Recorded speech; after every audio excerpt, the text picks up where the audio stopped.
What's up guys, it's Jitterz, hope you're having a good day. Some of you asked in my Fracture video where I talked about the best comp for the map, if I can make a video on the other maps as well, and here we are. This time I'm going to be talking about what the best comp is on Icebox. Unlike Fracture, Icebox has a much more defined meta with very little variance in the agents that are picked there. Not to say that there are only 5 playable agents on the map and that's it, but there are 5 that see a large portion of the playtime and make up the meta comp on Icebox.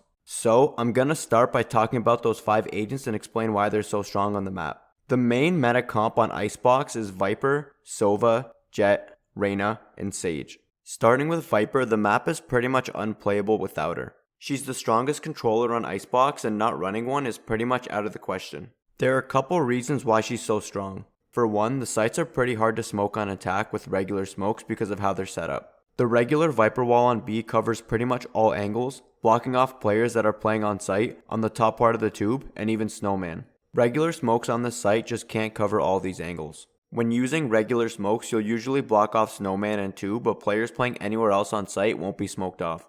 This gives players playing on site the opportunity to try and kill the planner since their line of sight isn't blocked. On top of that, players can play on the other side of the tube, making it hard for attackers to get to danger safely so that they can hold the plant. With the Viper wall, this area is blocked off, giving attackers the option to play in danger.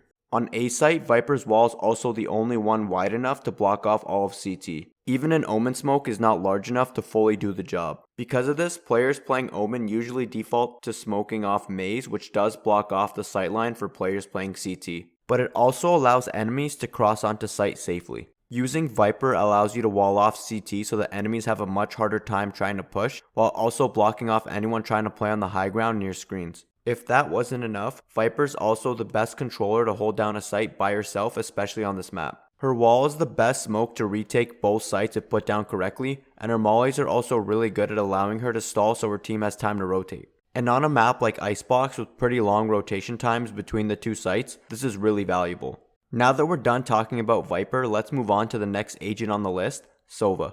In pretty much any team comp, you're going to want an initiator, and on most maps, that's either going to be a Sova or a Skye. The reason Sova beats out Skye is because there are so many angles where enemies can hide on both sites, and you really don't want the dog to get destroyed without being able to clear all those angles. Especially when clearing B main, there are really long angles from yellow where enemies can destroy the dog without being even remotely close to the range where it could see them. Where the drone in the same situation can still see and ping enemies that try to destroy it from this range, forcing them off the angle. On top of that, B main has high ground that needs to be cleared as well that Skye's dog just can't check effectively, and Sova's drone can also get a nice aerial view to better clear both sides of the crate.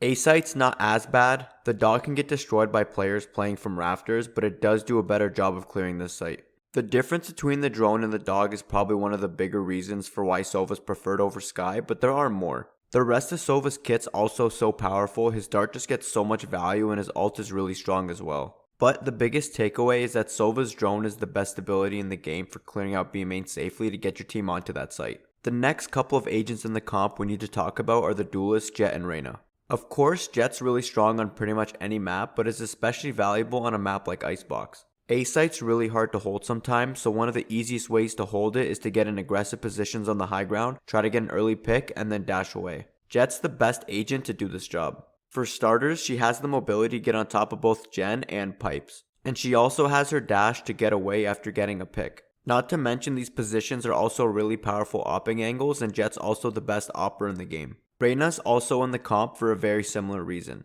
She usually pairs up with Jett on A when it comes to defense and can also play aggressively with her, get a kill, and then dismiss away to safety. Reyna and Jett form a deadly duo on A site, and when pushing their site you need to be very careful. Reyna also has a flash that she can throw out and lingers in the open, which makes it hard to peek her team as they're trying to push. The problem with an agent like Phoenix is that his flashes pop and then they're gone. And with so many angles to clear, if you flash an angle where an enemy isn't hiding, they can just peek and not be blinded.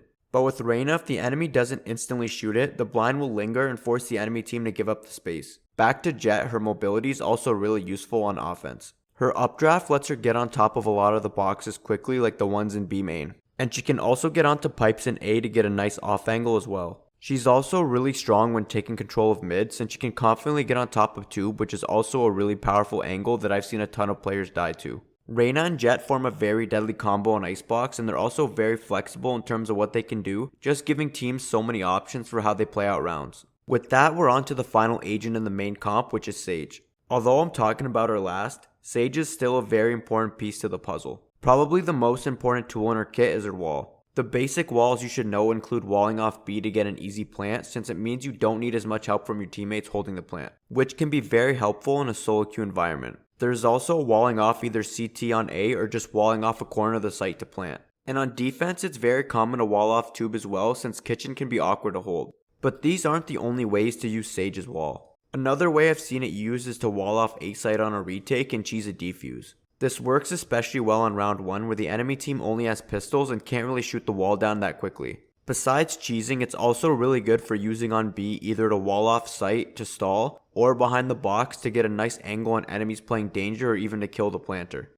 There are a bunch of other creative ways to use it to create angles for you and your teammates that I don't really have time to talk about in this video. But yeah, Sage is very strong on this map. Now we get to the part of the video where we talk about other viable options. Outside of the core picks, there aren't too many options, but the picks I will talk about are Killjoy, Chamber, and Omen. Killjoy has some really strong ult spots, especially on B, where she can effectively clear out the entire site with it on both sides. On attack, you can ult in B main, and on defense, ulting behind the box on site are both really strong. Her turret's also okay for watching mid, but the enemy team can smoke it off. Overall, she's not a bad pick on the map. Chamber, on the other hand, is a really nice pick on Icebox. On defense, his trips are great for watching kitchen and the rotation through mid, while on attack, they do a great job of holding down the flanks. His ability to teleport around a site is also really strong on Icebox, giving him the ability to hold down a site using a similar playstyle to Jett and Reyna. He's probably the best of the non-meta picks if you don't want to play one of them. Finally, there's Omen. He doesn't see any play in the pro scene, but in solo queue, he's a pretty decent option.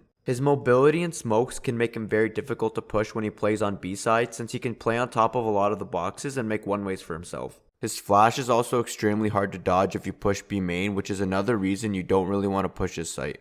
And his smokes, although not ideal, can still kinda do the job on this map in lower elos. I generally prefer to see him in a double controller comp with Viper on this map, but overall he's not the worst pick on Icebox and deserves a mention here.